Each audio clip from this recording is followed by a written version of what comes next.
Alright, guys. So this is going to be my review of Power Rangers Once and Always, the 30th anniversary special that aired on Netflix as of today, as of this recording. Bleh. And I'm just going to give my thoughts on it. This was something I was very much looking forward to. I was wondering how that was going to balance not having, Kimberly, Jason, or Tommy in it. And there are multiple reasons as to why, like real world reasons, as to why the three of them didn't show up, weren't a part of this. Jason David Frank was at the time committed himself to Bat in the Sun's Legend of the White Dragon, which will be premiering in big screens later this year. Amy Jo Johnston despite the rumors, which that was the initial consensus that she hadn't gotten paid. She actually said no, it was because of scheduling, not because I didn't want to get paid. And in fact, she's actually going to be doing a Power Rangers comic soon, so yay! And finally, as of the show was shooting,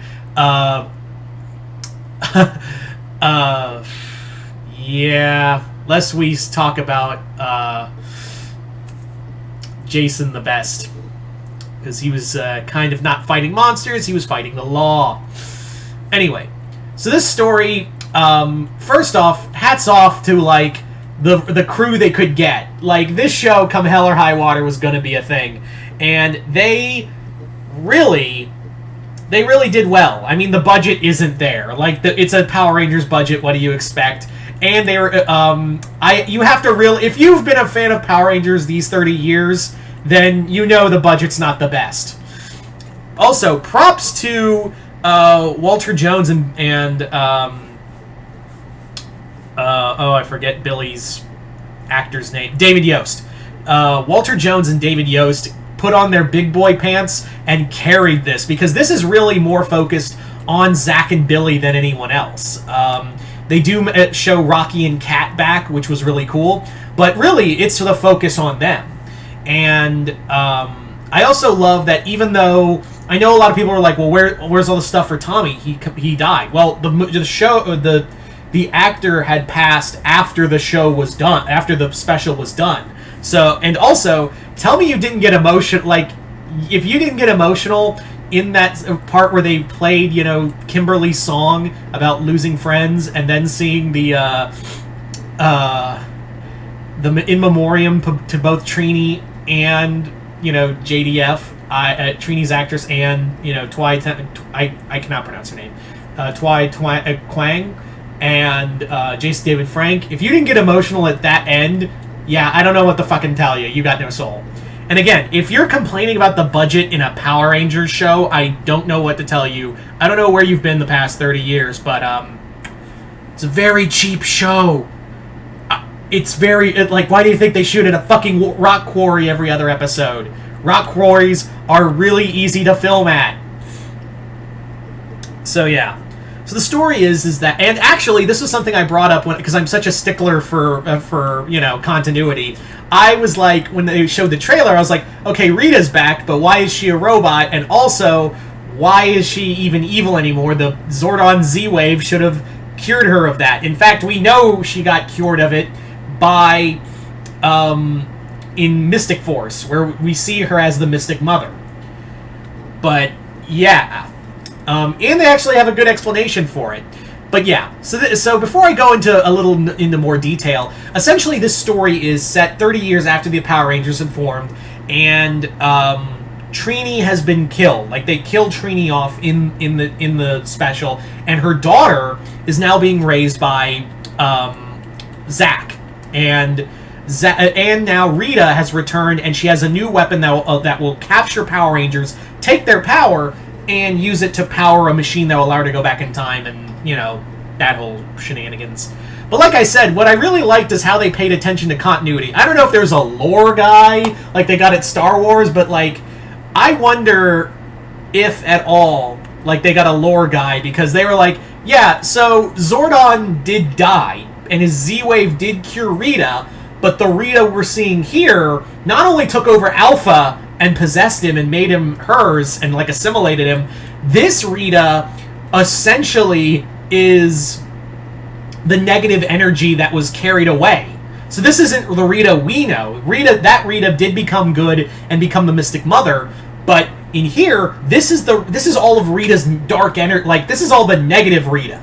Like, this is all of Rita's evil that got washed away from the from Zordon's Z-Wave when he died. I was like, oh, wow, we are really good at mixing. And I thought it was a continuity blurb. Nope, that's just Rita's negative energy. Kudos. So yeah. Also, it was really fun to see Minotaur and Skizzard. That was really cool to see robot versions of them.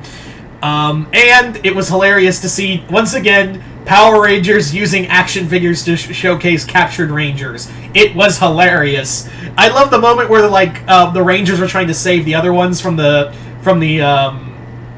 time machine that they're being forced to power, and I'm like, don't break be careful, don't break them, they're deluxe figures. Yeah. Trini's daughter is a lot of fun. I mean, the acting isn't great from her, but she's actually a really good martial artist. And I guess that's what gets you to be a Power Rangers, if you're good at fighting. But, yeah, she's not... But who is a good actor in Power Rangers, really? And this also kind of delves in some really good... some really dark stuff. I think this is the first time ever I've heard, characters say kill or die in a Power Rangers show. Usually they say, they're gone or they're destroyed. They never say kill or die. But Rita's out here I'll kill you all. I'll kill you all in your sleep. I'm like, fuck, Rita. Also, I love this the opening moment after Trini died, and they're trying to figure out a way to tell her daughter how she died. And they're like, we can't just make up a thing on a friend of ours just died. We can't make it up on and explain to her daughter, hey, sorry, your mom died. She was a Power Ranger, was killed by Rita. We gotta go. You can't just make that up. And I was like, wow, that's really deep. And there are some nice character moments in here. Like I said, Billy and Zach are the main MVPs of this. And it's kind of nice to see that because they're always in the background. Also, really fun to see the flying car again, just saying. I love the little callbacks to all the other stuff. And it's just, this is a very... I know people are going to complain about, the effects and the acting and all of that. But, guys, for real, it's Power Rangers. What the fuck were you expecting?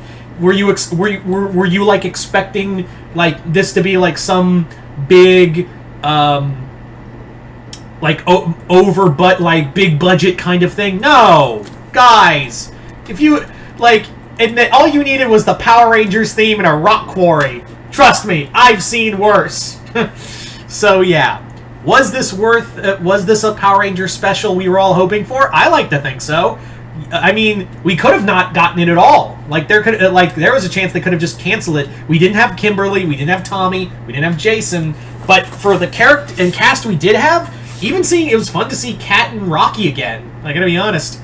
But yeah, and also I know we only got cameos of other Rangers in figure form. But I'm like, this is supposed to be a tribute to Mighty Morphin, so I can see why it focuses on them. But anyway, you guys tell me... Also, it would have been nice to see Bulk and Skull, just saying. But other than that, this... if you're a Power Rangers fan, you're not going to see any real fault in this, really. For real. This is just a 3-part episode, if you really want to get into it. But you guys tell me in the comments below, what did you guys think of Power Rangers Once and Always? Did you guys like it, hate it? Comment below, let me know. And once again, hope you all enjoyed this. I'm Mr. Multiverse. I'll see you next time in the Multiverse.